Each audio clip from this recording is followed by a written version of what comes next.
All right, and the Most High is not dealing with those other nations. All right, not at all, not partially, not a little bit, nothing at all. All right. Next one is Ruth, a stranger. It says Ruth. This is the book of Ruth 2:10. Then she fell on her face and bowed herself to the ground and said unto him, Why have I found grace in thine eyes, that thou shouldest take knowledge of me, seeing I am a stranger? Now the word stranger there is what? Nakarya. And then the reason why it has the ha at the end is because it's feminine. You know? And not every time you see a ha at the end of a word makes it feminine. Like in the Most High's name and in some of the prophets' names. Alright? You have to know how to distinguish. Don't be a dickhead. And I'm saying it like that because you got guys out there that are just plain stupid.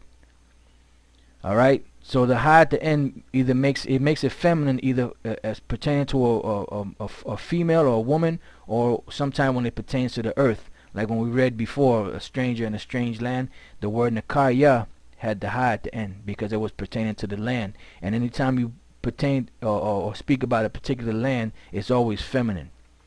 Alright, so that's Nakarya, stranger. That was for Ruth. Alright. And now the next one is Israel separated from strangers. This is Nehemiah 9:2. And the seed of Israel separated themselves from all strangers, and stood and confessed their sins and the iniquity of their fathers. Now here it says Makal Banya Nakar.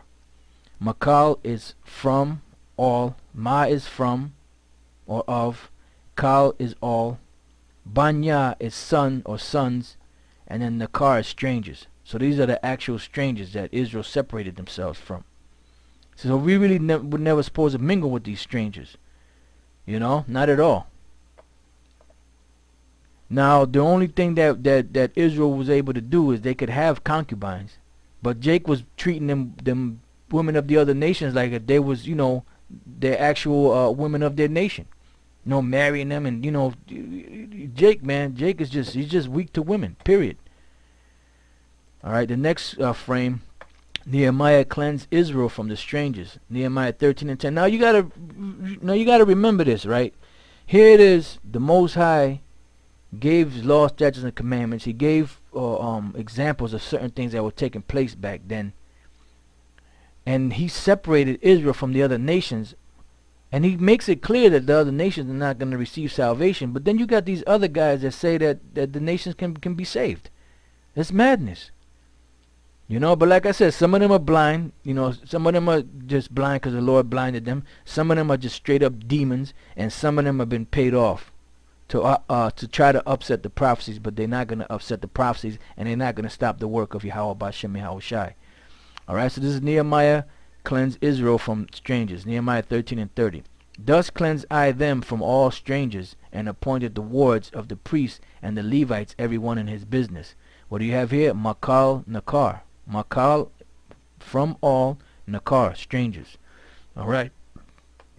Excuse me, just to let you know that the difference. Alright, now the next frame, King David sent strangers away. This is 2 Samuel 15:19. And like I said, if you brothers want to get, I'm just going through these particular scriptures just to get, you know, to show you the difference in the Hebrew words for stranger.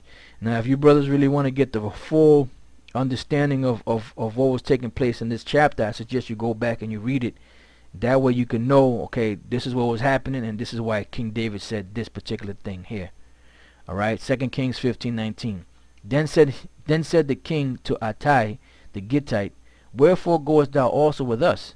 Return to thy place and abide with the king, for thou art a stranger and also an exile. So what do we have here? Nakarya. Alright, that's the actual stranger. Alright, so that lets you know that there were certain men that were with King David that were called Hittites, and they were called different, you know, names. He never called them strangers. Why? Because they weren't strangers. But this particular guy here, he was an actual stranger. How do we know? Because he just told him. Alright. Next one is, this is the Song of David. 2 Samuel 22:45. Strangers shall submit themselves unto me. As soon as they hear, they shall be obedient unto me. What do we have here? Ban Nakar. Son or sons of stranger.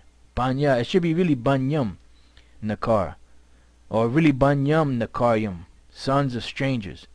You know. So bottom line is, you know, them other nations, they were just made to be servants.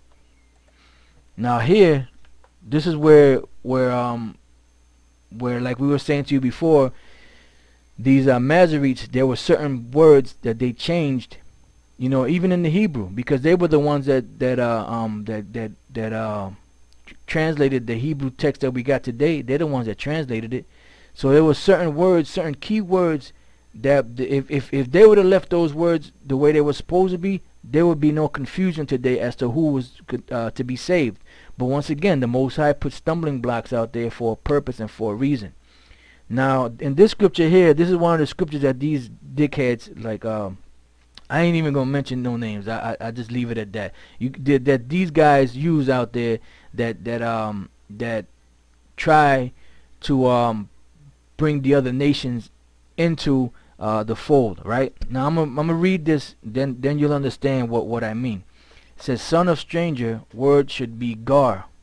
All right. Now that's a key. That's a key fact. Isaiah 56:3. "Neither let the son of the stranger that hath joined himself to the Lord speak, saying, The Lord hath utterly separated me from his people. Neither let the eunuch say, Behold, I am a dry tree." Now what do you have there for stranger? Ban hanakar.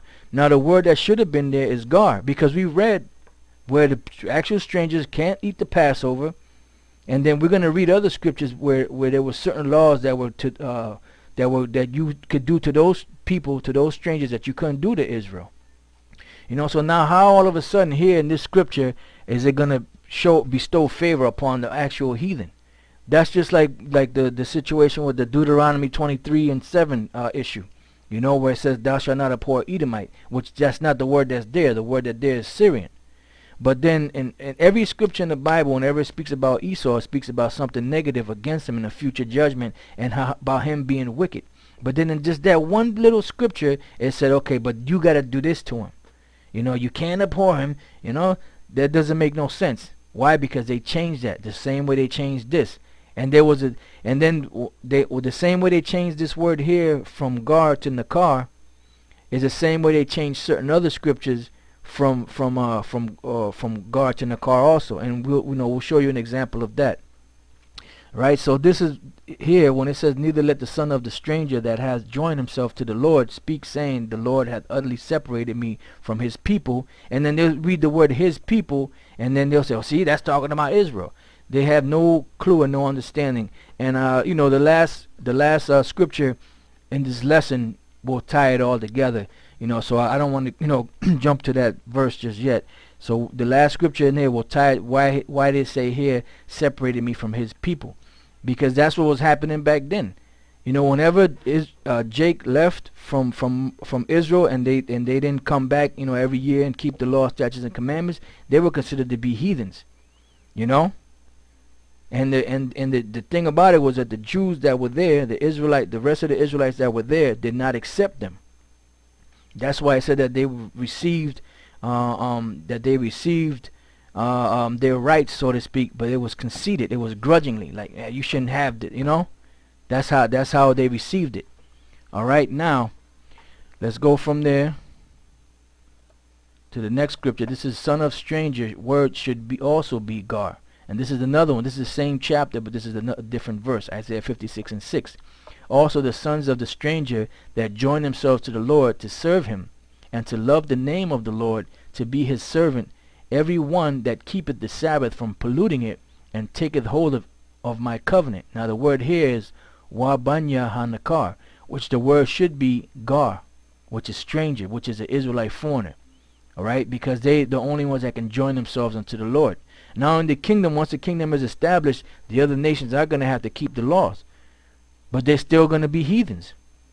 So this right here is talking about an Israelite foreigner that became strange, you know. But then, like I said, once again, these Masoretes, when they got a hold of the scriptures, that's what they did. They changed certain words. All right. Now let's move on to the next one. All right, that's that one. All right, bear with me 1 second. Now I have here a couple of laws that there's certain things that you could do to certain strangers that you couldn't do to Israel. All right. Now this here says give bad meat to the stranger. Word should be nakar.